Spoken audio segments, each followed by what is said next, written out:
Complete journey of Ram temple. Ayodhya Saryu के किनारे बसा एक छोटा सा नगर जो हिंदुस्तान की धार्मिक परंपरा से लेकर सियासत के बीच घूमता रहा। जितना यह पुराना शहर है, जितनी पुरानी इस नगर से जुड़ी कहानियां हैं, उतनी ही चर्चित है राम के अयोध्या से जुड़े वो अध्याय जो भारतीयता के आधार बिंदु हैं।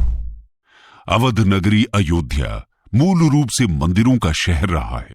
यही है हिंदुओं के आराध्य श्री राम की जन्मभूमि। कहा जाता है कि अयोध्या नगरी को भगवान श्री राम के पूर्वज विवस्वान यानी सूर्य पुत्र वैवस्वन मनु द्वारा बसाया गया था। लेकिन भगवान श्री राम के जल समाधि लेने के बाद अयोध्या कुछ समय के लिए उजाड़ हो गई थी। कहा जाता है कि राम जी के पुत्र कुश ने फिर से अयोध्या का पुनर्निर्माण कराया और इसके बाद सूर्य वंश की अगली 44 पीढ़ियों तक इसका अस्तित्व चरम पर रहा। इसके बाद महाभारत काल में हुए युद्ध के बाद भी अयोध्या फिर से उजाड़ हो गई।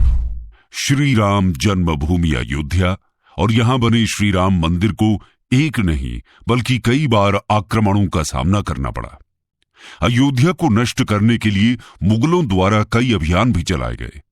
मंदिर में बाबरी ढांचा खड़ा किया, भव्य मंदिर तोड़ मस्जिद बनवाए गए, लेकिन प्रभु श्री राम की जन्मभूमि कभी नष्ट न हो सकी।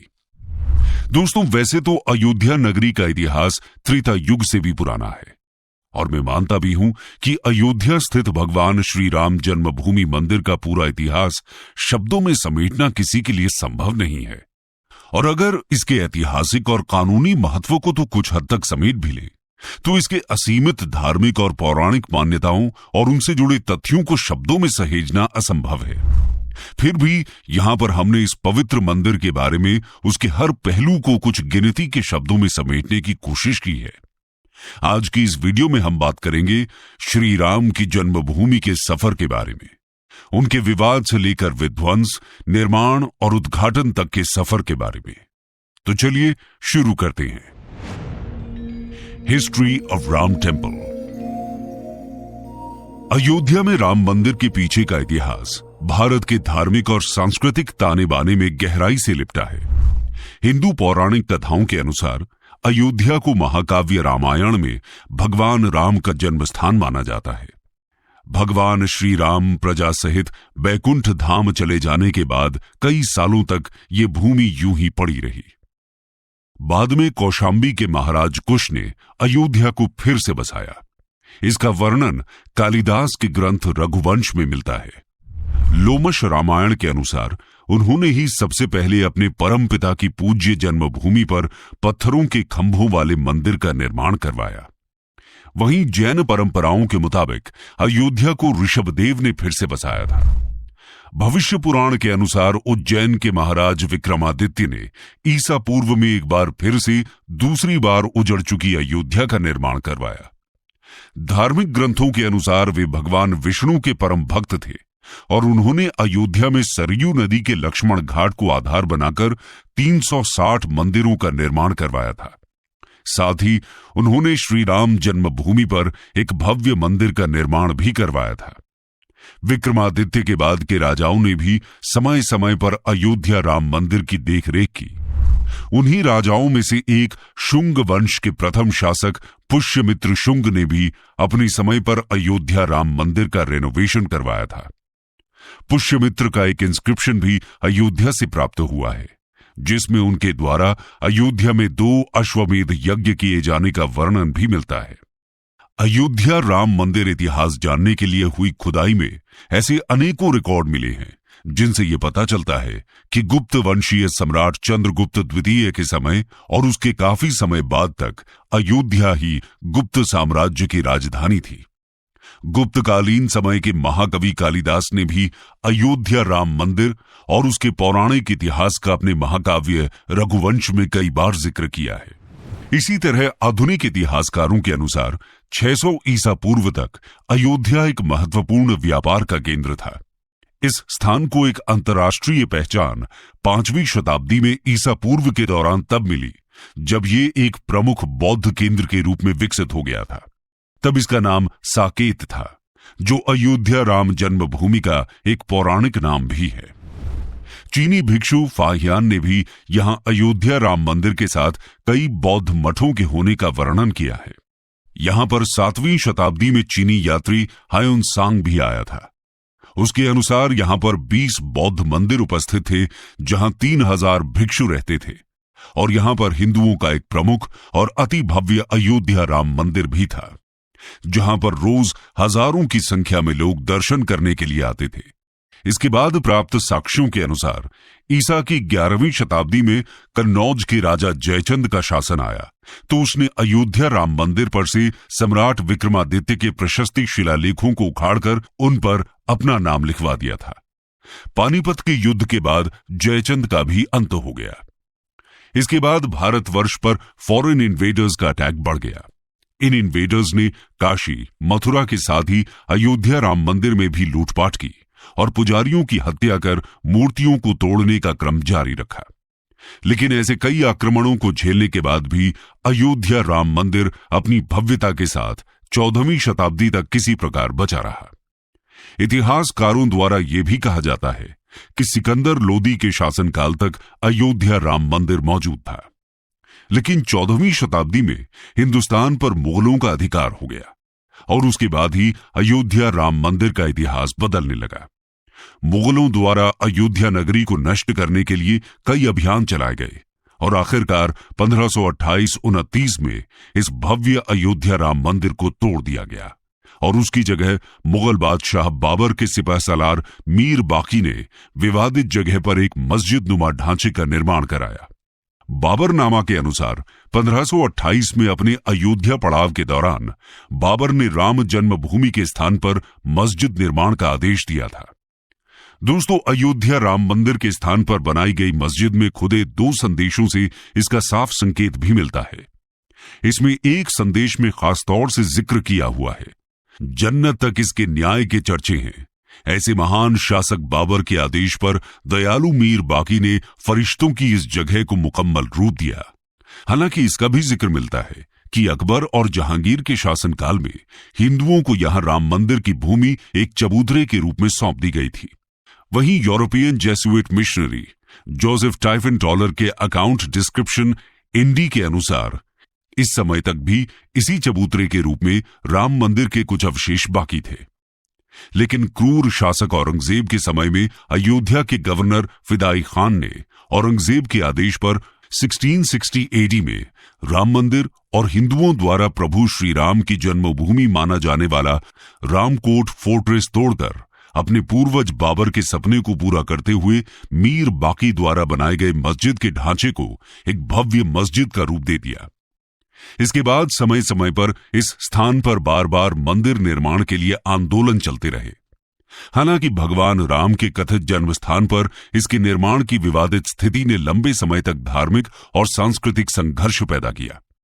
साल 1853 में अंग्रेजी हुकूमत के दौरान पहली बार राम मंदिर और बाबरी मस्जिद उसके आसपास के इलाके में दंगे हुए। 1859 में अंग्रेजों ने इस विवाद को रोकने के लिए मुसलमानों को ढांचे के अंदर और हिंदुओं को राम चबूतरे पर पूजा अर्चना की इजाजत दे दी। साथ ही ब्रिटिश एडमिनिस्ट्रेटर द्वारा इन दोनों स्थानों को एक दूसरे से अलग करने और दोनों धर्म के श्रद्धालुओं के बीच में विवाद की स्थिति को टालने के लिए इनके बीच में फेंस भी खड़ी कर दी। 1885 में पहली बार महंत रघुबीर दास ने बाबरी मस्जिद के पास चबूतरे पर मंदिर निर्माण को लेकर फैजाबाद कोर्ट में एक याचिका लगाई, जिसे कोर्ट ने ठुकरा दिया। 1934 में एक बार फिर अयोध्या और शाहजहांपुर में कम्युनल राइट की स्थिति खड़ी हो गई, जिसमें इस मस्जिद को नुकसान भी हुआ, लेकिन बाद में एक बार फिर इस मॉस्क को रिपेयर करवा दिया गया। इसी कड़ी में 1944 में सुन्नी वक्फ के कमिश्नर ने बाबरी मस्जिद की जमीन को सुन्नी प्रॉपर्टी डिक्लेयर कर दिया। उनका कहना था कि बाबर एक सुन्नी मुसलमान था, ऐसे में यह जमीन वक्फ बोर्ड के अंडर आती है। साल 1947 में भारत आजाद हो गया और इसके कुछ समय बाद 23 दिसंबर 1949 को राम जन्मभूमि मंदिर के इतिहास में एक बार फिर जबरदस्त मोड़ आ गया। उस दिन रामलला की प्रतिमा मस्जिद के अंदर अचानक से विराजमान पाई गई।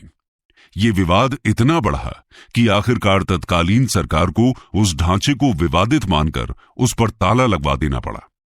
ढांचे के अंदर नमाज रुक गई, लेकिन बाहर राम चबूतरे और परिसर के बाकी हिस्सों में पूजा अर्चना निरंतर चलती रही और यहीं से यह विवाद हर गुजरते साल के साथ मुखर होता गया। साल 1950 से तत्कालीन विवादित परिसर को लेकर कानूनी जंग शुरू हुई। गोपाल विशारद और रामचंद्र दास ने ढांचे के अंदर रामलला की पूजा की इजाजत और उनकी प्रतिमा वहीं रहने देने की अनुमति के लिए फिरोजाबाद सिविल कोर्ट में 2 अर्जियां दाखिल की। 1959 में निर्मोही अखाड़ा ने भी तीसरी अर्जी लगा दी। इसके जवाब में 1961 में यूपी सुन्नी वक्फ बोर्ड ने विवादित जगह पर कब्जा लेने और ढांचे के अंदर से मूर्तियां हटाने की अर्जी लगाई। लेकिन समय बीतता गया, अर्जियां याचिकाएं दायर होती रहीं। बाद के दशकों में देश में इमरजेंसी और कम समय के लिए बनी पहली गैर कांग्रेसी सरकार की यादों के साथ 1980 का दशक शुरू हुआ और इस दशक से देश की राजनीति के इतिहास में यह मुद्दा बड़े महत्व का रहा। 1980 में ही जनसंघ और जनता पार्टी के एक धड़े ने साथ आकर भारतीय जनता पार्टी की नींव रखी थी। तभी से हिंदुत्व के नजरिए को लेकर पार्टी के बीते 40 साल बड़े घुमावदार रहे। अटल बिहारी वाजपेयी पहले अध्यक्ष थे और 1980 में शुरुआत से ही वाजपेयी ने राम जन्मभूमि को मुद्दा बनाया था। असल में जिस जगह बाबरी मस्जिद स्थित थी, वहां अयोध्या राम जन्म स्थान की आजादी को लेकर पहले आरएसएस का आंदोलन जारी था, जिसे भाजपा ने बहुमत आधारित राजनीति में हिंदुत्व की धारणा से जोड़ा। 1984 चुनाव में भाजपा को बहुत कम सफलता मिलने के पीछे 2 कारण प्रमुख थे। एक, बीजेपी का सॉफ्ट हिंदुत्व और दूसरा, इंदिरा गांधी की हत्या से कांग्रेस को सहानुभूति मिलना। लोकसभा में कांग्रेस को 414 सीटों का बड़ा बहुमत मिला था। 20वीं सदी के अंत में तनाव बढ़ गया, क्योंकि 25 साल बाद ही 1986 में यूसी पांडे की याचिका पर फैजाबाद के जिला जज के.एम. पांडे ने 1 फरवरी 1986 के ऐतिहासिक फैसले में विवादित ढांचे से ताला हटाने का आदेश दिया और हिंदुओं को पूजा करने की अनुमति भी दे दी। आगे चलकर अगस्त 1989 में इलाहाबाद हाईकोर्ट ने फैजाबाद जिला अदालत से टाइटल सूट अपने हाथों में ले लिया और विवादित जमीन पर पूजा अर्चना बरकरार रखने का आदेश दिया। नवंबर 1989 में तत्कालीन राजीव गांधी सरकार ने विश्व हिंदू परिषद की विवादित भूमि के पास ही शिलान्यास की इजाजत दे दी। इससे बीजेपी और हिंदू संगठनों का उत्साह अपने चरम पर पहुंच गया, लेकिन देश और खासतौर पर उत्तर भारत सांप्रदायिक हिंसा में घिर गया। एक आंकड़े के मुताबिक सांप्रदायिक हिंसा में 800 जानें चली गई। बीजेपी ने 1989 के आम चुनावों में राम मंदिर के मुद्दे को उठाया और 85 सीटों के साथ बीजेपी के समर्थन से वीपी सिंह की सरकार बनी। इस उत्साह को भुनाने के लिए सितंबर 1990 में बीजेपी के तत्कालीन अध्यक्ष लाल कृष्ण आडवाणी ने श्री राम रथ यात्रा का आयोजन किया और राम मंदिर जन्मभूमि आंदोलन को एक नया मोड़ दिया। आइए जानते हैं क्या हुआ। कार यात्रा और बाबरी डेमोलिशन। 90 का वो दशक राजनीति संग अयोध्या में एक भूचाल लेकर आया। इधर वीपी सिंह ने मंडल कमीशन को लागू कर दिया, जिसके बाद उनकी छवि नायक और खलनायक के बीच की बनने लगी। इससे सरकार को समर्थन दे रही बीजेपी के माथे पर भी चिंता की लकीरें दिखने लगी और बीजेपी के थिंक टैंक ने मंडल कमीशन के जवाब में कमंडल की राजनीति का दांव चल दिया। सितंबर 1990 में विश्व हिंदू परिषद, राष्ट्रीय स्वयंसेवक संघ और भारतीय जनता पार्टी ने राम जन्मभूमि स्थल पर राम मंदिर बनाने के लिए अभियान चलाया।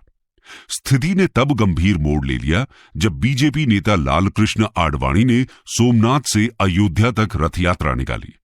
एक बड़ी भीड़ उनके पीछे होली और देखते ही देखते एक बड़ा समूह विवादित स्थल की ओर बढ़ रहा था। बीजेपी के समर्थन से चल रही केंद्र की वीपी सिंह की सरकार आडवाणी की इस यात्रा को किसी भी सूरत में रोकना चाहती थी। दूसरी तरफ बीजेपी ने यह तय कर लिया था कि रथ यात्रा रोकने की सूरत में सरकार से समर्थन वापस ले लिया जाएगा। वीपी सिंह को भी इसका एहसास बहुत अच्छे से था, लेकिन इतिहास ने अपनी भूमिका तय कर रखी थी। 14 अक्टूबर 1990 देश की राजधानी एक नई तरह की राजनीति का रूप देख रही थी, जिसका रंग भगवा था हाथों में लहराते भगवा रंग के झंडे, माथे पर केसरिया पट्टी और होठों पर राम के नारे। दिल्ली के दिल कनॉट प्लेस से जब अडवाणी का रथ निकला तो लग रहा था दिल्ली दिल्ली न होकर किसी पौराणिक कथा का नगर हो। राम रथ यात्रा का दिल्ली में जो मंजर था, उसके बाद संघ परिवार ने पहली बार यह महसूस किया कि अयोध्या ही वो मुद्दा है जो मुद्दों के आधार पर बिखरे संघ परिवार को एकजुट कर सकता है। इसी बीच 18 अक्टूबर को लाल कृष्ण आडवाणी ट्रेन के रास्ते बिहार पहुंच गए। दिल्ली और बिहार के बीच देर रात राजनीति की हॉटलाइन पर कुछ और ही पटकथा लिखी जा रही थी। राजनीति के समीकरण को वीपी सिंह समझ रहे थे। वो नहीं चाहते थे रथ को रोकने का क्रेडिट तत्कालीन यूपी के मुख्यमंत्री मुलायम सिंह यादव को मिले। वीपी सिंह यूपी की राजनीति का सिरा अपने हाथ में रखना चाहते थे, लेकिन मुख्यमंत्री मुलायम सिंह यादव ने जुलूस को विफल करने का फैसला ले लिया और राज्य में पूर्ण तालाबंदी की घोषणा की।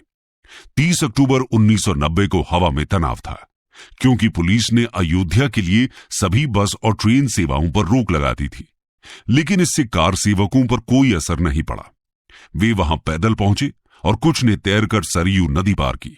विवादित ढांचे की घेराबंदी कर दी गई और लिबरहान आयोग की रिपोर्ट के अनुसार उत्तर प्रदेश प्रांतीय सशस्त्र कांस्टेबलरी के 28,000 कर्मियों को अयोध्या में तैनात किया गया था।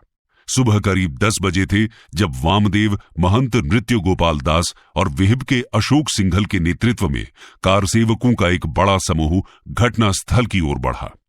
पुलिस ने उन्हें रोकने की कोशिश की तो झड़प हो गई। लगभग 1 घंटे बाद एक साधु उस पुलिस की कांस्टेबलरी बस को हाईजैक करने में कामयाब हुआ, जिसमें पकड़े गए सभी कार सेवकों को रखा गया था। वो बस को लेकर बैरिकेड्स तोड़ते हुए मस्जिद की ओर भागने लगा। बस के पीछे पैदल कार सेवकों ने भी भागना शुरू कर दिया। ये देख पुलिस बल को बड़ा झटका लगा और उन्होंने लगभग 5,000 कार सेवकों का पीछा करना शुरू कर दिया।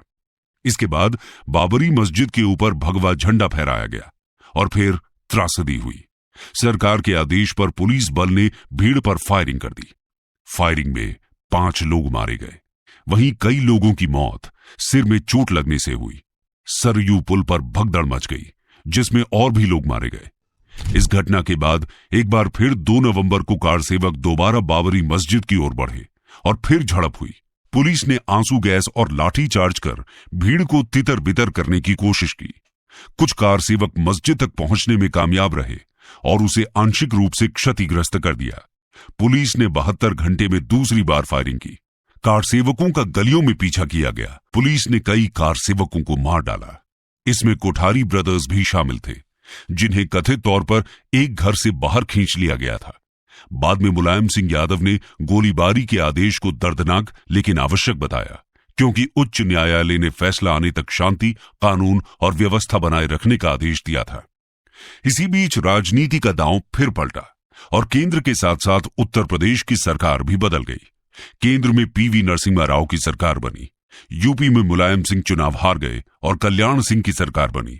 मामला दिन ब दिन बिगड़ता गया। बहुत सारी बैठकें हुई, वाद विवाद हुए, लेकिन किसी मीटिंग, किसी बात का कोई हल नहीं निकला।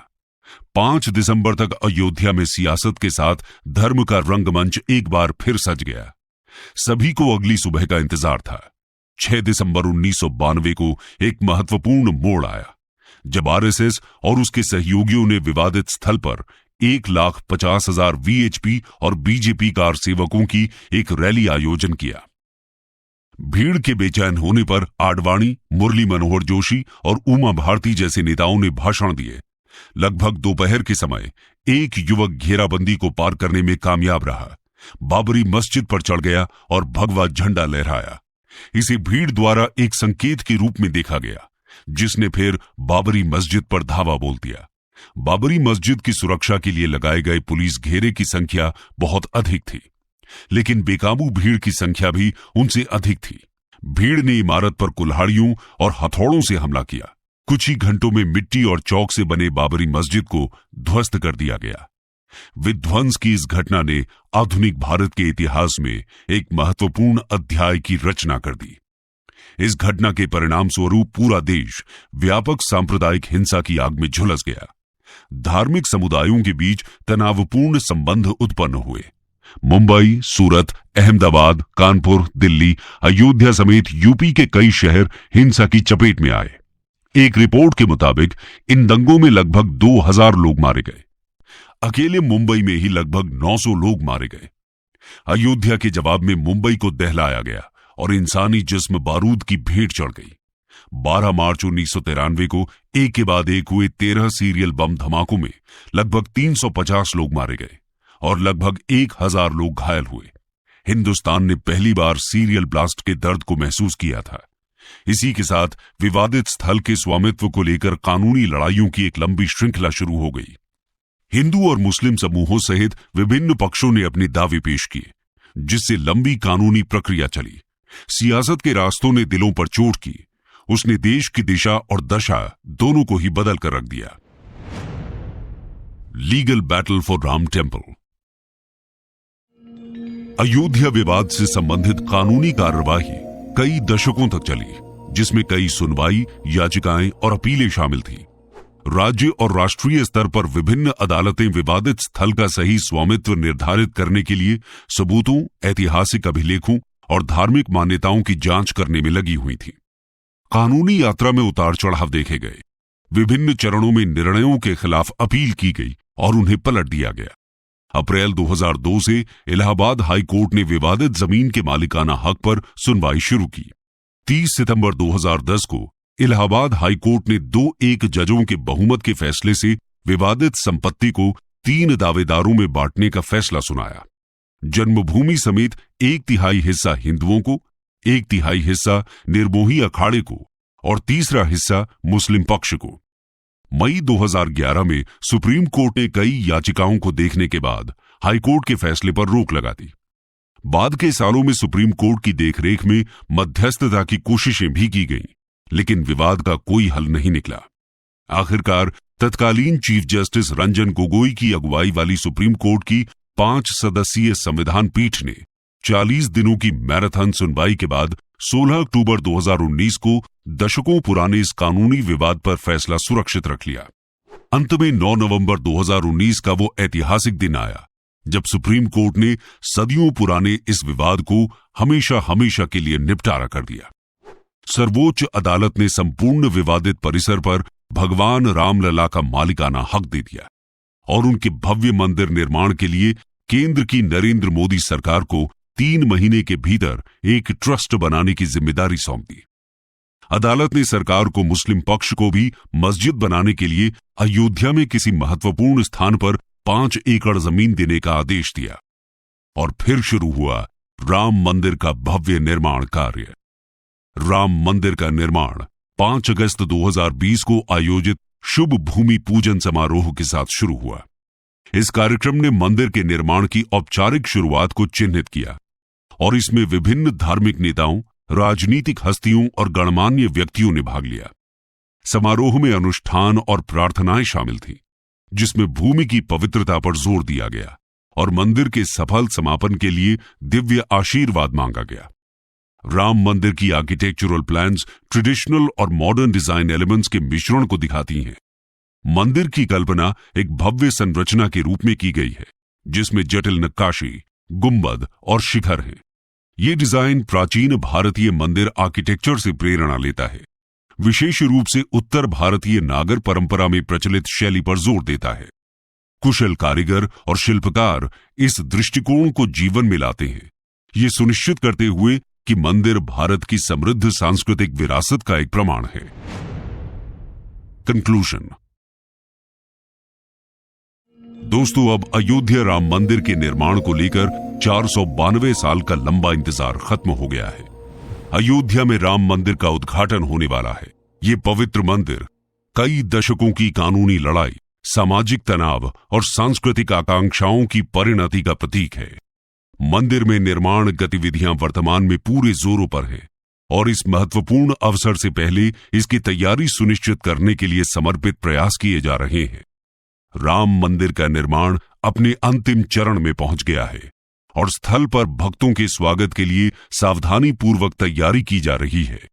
देश के इतिहास में इस क्षण के महत्व को रेखांकित करते हुए प्रधानमंत्री नरेंद्र मोदी उद्घाटन समारोह में केंद्रीय भूमिका निभाने वाले हैं। इस क्षण को ऐतिहासिक बनाने के लिए समारोह में दुनिया भर से महान हस्तियां आने वाली हैं। उम्मीद है आप लोग भी इस क्षण का बेसब्री से इंतजार कर रहे थे। दोस्तों, इसी के साथ हम अपने इस डिस्कशन को यहीं समाप्त करते हैं।